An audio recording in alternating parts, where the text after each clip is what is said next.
So this is my Club Cadet.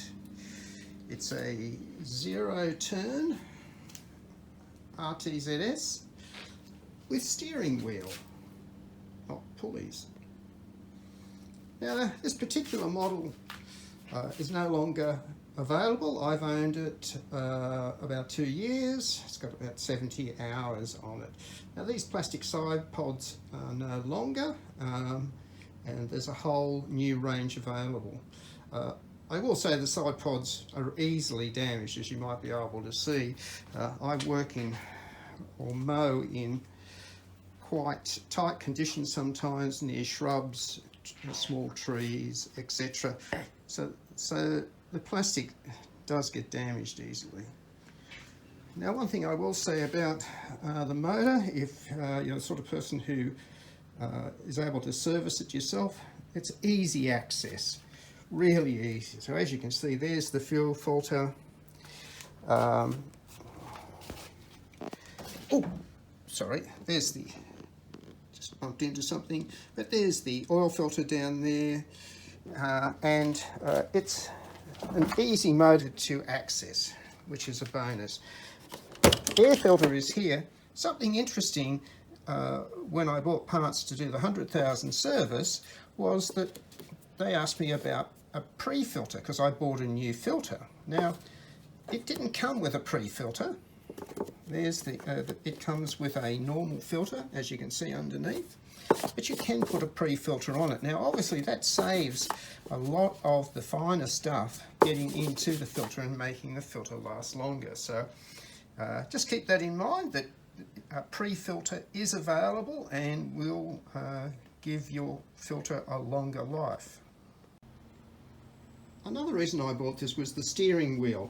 Now, I've never used a 0-turn mower before, and I thought it would take a while to get used to the levers style, where the steering would come a lot more naturally, which it did. Now, if you're buying a 0-turn for the first time, I do recommend being careful on tight turns when you first start out, because sometimes you can do too tight a turn and damage parts of the mower, which has happened to these plastic side pods, which of course don't exist anymore.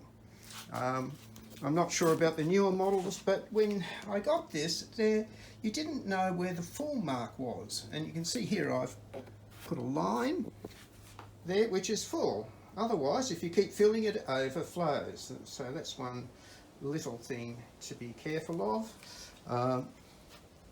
Some of the, if you're looking at this model, you can see that some of the small little bolts that hold the plastic cover on can easily fill up with water and therefore rust. Now, you just need to keep an eye on it. I try and remember to dry it out whenever I give the mower a wash. But very, very happy with overall with the power and stability of this Club Cadet. And there you go. Hope this helps in some way. Couple of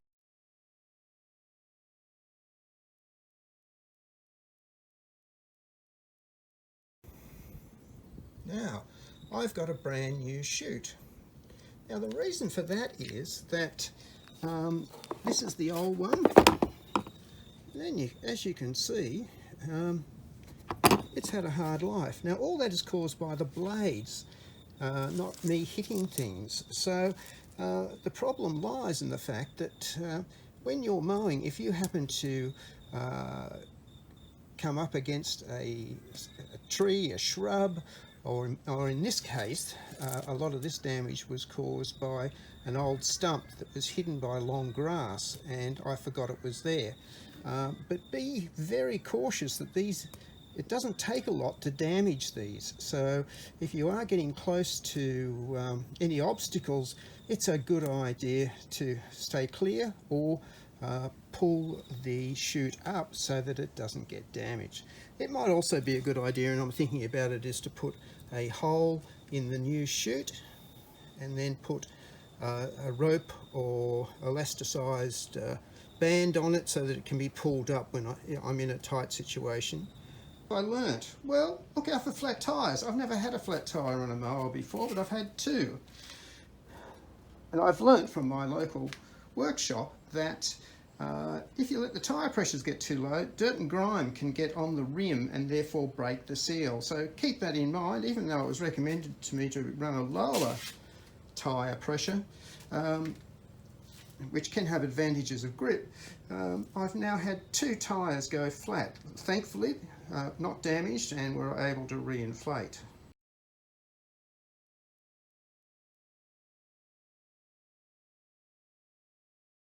So very easy to remove. Just follow the instructions on the Club Cadet website or in the booklet, and they're a piece of cake, to be truthful. What I did find was this pulley here was completely loose, and was the reason that the belt had broken. Now the nut that held it on, which is difficult to get at, and I'll show you just down here. Now that was about to come off. That's how loose it was. It was at the very end of the bolt. Now, the thread was so badly damaged I couldn't put the original nut back on, but I was very lucky to find something in my garage, and I found a bolt that fitted. Now I've taken this off. I've actually bought the genuine parts to put back on again, but it's still nice and tight, and I'd prefer to leave it. Now the reason for all this is I do recommend that if you're buying one of these mowers new, take the time to check that everything is nice and tight. I'm not sure whose fault it is, but the bolt shouldn't have come loose. This only had about 50 hours on it when I did it, and obviously had not a lot of wear and tear. It's also a good idea to take them off every now and then. Now, as you can see, a lot of debris can end up in there, but also here you'll see that there's a metal spot showing. Now, why that's happening, I'm not sure, but I certainly think it's a good opportunity to put some grease around that to save additional wear and tear. So think about taking the deck off. As I said, I think the decks are very easy to remove.